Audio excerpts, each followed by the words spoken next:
Жители Кавказа, Центральной и Западной Азии отмечают сегодня один из древнейших праздников Навруз. Историки определили, что так День весеннего равноденствия встречали еще 3000 лет назад. О том, как проходят праздничные мероприятия в Таджикистане, расскажет наш корреспондент Элина Ким. Праздник весны и первый день Нового года и весеннего равноденствия. Сегодня Навруз отмечают все жители Таджикистана. О том, что весна уже вступила в свои права, подтверждают и первые цветущие деревья – миндаль и вишня. Из их веток делают небольшие букеты и украшают дома. Это пожелание родным и близким счастья и любви.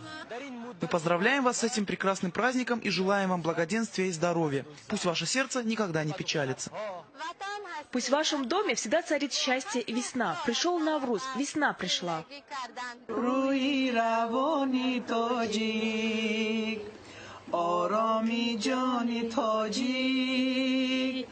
Специально к Наврузу Салима вместе с другими рукодельницами сшила коллекцию нарядов.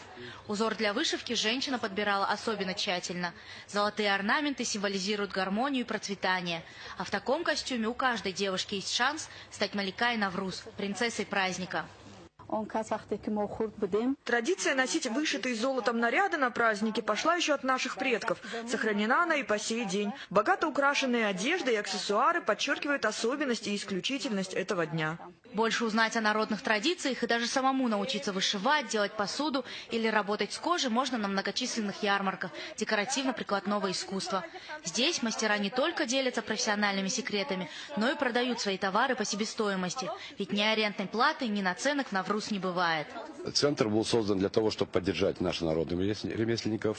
Естественно, есть отмирающие ремесла, которые в свое время не поддерживались. Мы стараемся все это возродить.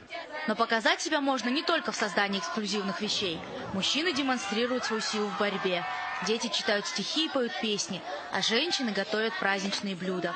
Хавцин и хавчин по традиции накрывают под открытым небом.